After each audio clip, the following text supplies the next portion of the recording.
اعوذ باللہ من الشیطان الرجیم بسم اللہ الرحمن الرحیم۔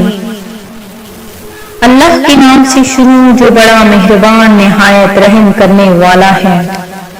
نور مذاہب چینل کی جانب سے تمام ناظرین کو السلام علیکم ورحمۃ اللہ وبرکاتہ۔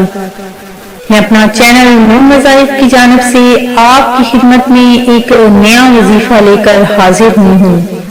سب سے پہلے ہمارا چینل نور مذاہب کو سبسکرائب کر لیں اور بیل آئیکن کا بٹن بھی پریس کر لیں تاکہ ہر نئی آنے والی ویڈیو سب سے پہلے آپ تک پہنچ جائے۔ ناظرین، آج کی اس ویڈیو میں ہم آپ کو بتائیں گے کہ ہر نماز کے بعد کون سی کلمات پڑھے جائیں جن کے پڑھنے سے انشاءاللہ عز و جل آپ کو غیب سے روزی ملے گی۔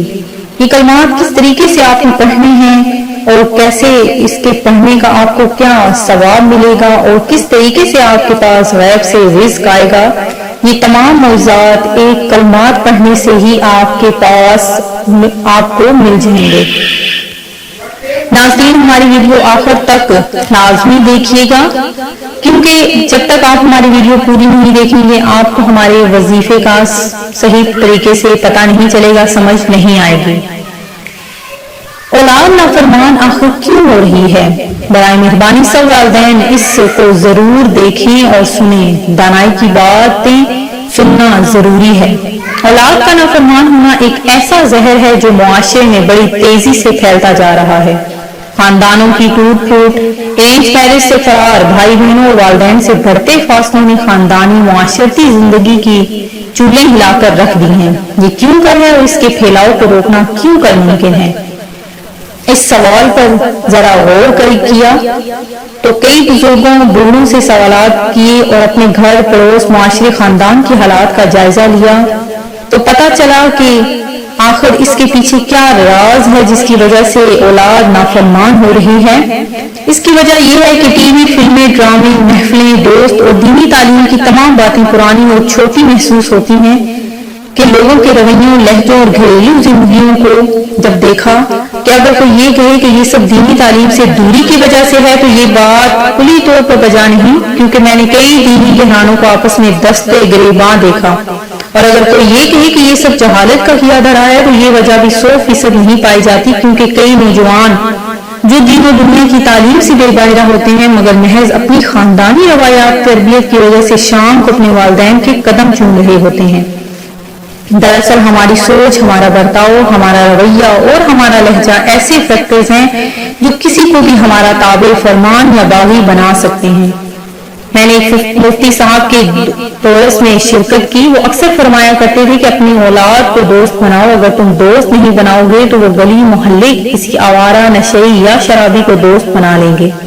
ہمارے ہاں اکثر گھرانوں میں انتہائی سنجیدہ اور گھٹن والا ماحول ہوتا ہے، نتیجتاً بچے ہنسی مذاق اور کھیل کود کا ماحول تلاش کرتے کرتے کسی بے ادب محفل کی جانشین جا ٹھہرتے ہیں۔ نوکری پیشہ اور پڑھے لکھے گھرانوں میں تو والدین اپنے بچوں کو ٹائم ہی نہیں دے پاتے، سوئے بچوں کے گھر پہنچتے ہیں اور انہیں سوتا چھوڑ کر ہی صبح کام پر نکل جاتے ہیں۔ ہم اپنے بچوں کی تربیت کی یہ ذمہ داری گھر کی نوکرانی یا اسکول کو دینا چاہتے ہیں، جہاں بچہ اپنے ماں باپ کے چہرے کو ہی ترس جائے، وہاں وہ ان کا ادب کیسے سیکھیں گے؟ ہمارے نبی حضرت محمد صلی اللہ علیہ وآلہ وسلم سے اپنی زوجہ محترمہ حضرت عائشہ صدیقہ کے ساتھ دوڑ کا مقابلہ بھی ثابت ہے۔ اس سے ثابت ہوتا ہے کہ گھر کا ماحول باادب اور صحت مند ہونا چاہیے۔ کھچاؤ گھٹن کے ماحول کی حوصلہ شکنی ضروری ہے۔ دوسرا فیکٹر ہمارا برتاؤ ہے۔ ہم باہر بڑے باعزت، ڈیرے دار، نواب، با اخلاق، با کردار ہوتے ہیں مگر ہمارے اپنے گھر میں ہمارا برتاؤ نہیں ہوتا۔ جو عزت ہم باہر کے لوگوں کو دیتے ہیں وہ اپنے گھر کے افراد، اپنے بیوی یا اولاد کو دینے کے لیے تیار نہیں ہوتے۔ ہم مسجد کے مولوی، اسکول کے استاد یا ڈاکٹر کا احترام کرتے ہیں، لیکن اگر یہی افراد ہمارے اپنے گھر سے تعلق رکھتے ہوں تو ہم ان کا مقام تسلیم کرنے کی بجائے اس کے کردار میں کیڑے نکالتے رہتے ہیں۔ ناظرین، یہ چند جو میں نے آپ کے سامنے باتیں بیان کی ہیں اس کو ذرا غور کریں کہ کیا ہماری اولاد صرف اس وجہ سے ہی تو نہیں نافرمان ہو رہی؟ اپنے رویوں، لہجوں کو بدلنے کی ضرورت ہے۔ ہمیں یہ ذہن میں رکھنا چاہیے کہ یہ فتنوں کا دور ہے۔ ہماری اولاد اور ہمارا خاندان ٹی وی، فلموں اور مصروف خوراک کی آگ میں پک رہے ہیں۔ اس آگ کو بجھانا ہے تو محبت، پیار، انصاف اور برداشت کا انداز اپنایا جائے۔ انشاءاللہ ناراضگیاں رفع ہو جائیں گی اور گھر اور خاندان جنت کا پیش خیمہ بن جائیں گے۔ ناظرین، جو ہمارا آج کا وظیفہ ہے وہ آپ نے ہر نماز کے بعد پڑھنا ہے۔ کس طریقے سے پڑھنا ہے ذرا نوٹ کر لیجئے کہ آپ نے کون سے کلمات پڑھنے ہیں اور کتنی دفعہ پڑھنے ہیں۔ آپ نے اللہ تبارک و تعالیٰ کی اس میں غرامی ہے، اس کو آپ نے پڑھنا ہے 41 مرتبہ اول و آخر درود پاک پڑھنا ہے، اور اس کو آپ نے ہر نماز کے بعد پڑھنا ہے۔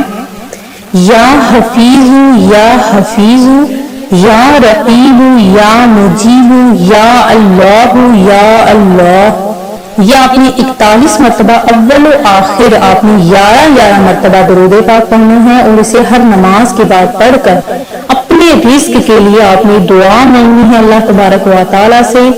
انشاءاللہ عز و جل غیب سے روزی آئے گی، آنکھوں سے آپ رزق کے معجزے دیکھیں گے۔ میں امید کرتی ہوں کہ ہماری آج کی یہ ویڈیو آپ کو پسند آئی ہوگی۔ اسی طرح سے مزید وظائف حاصل کرنے کے لیے ہمارا چینل نور وظائف کو دیکھتے رہیے۔ اپنا خیال رکھیے گا، دعا میں یاد رکھیے گا۔ اللہ حافظ۔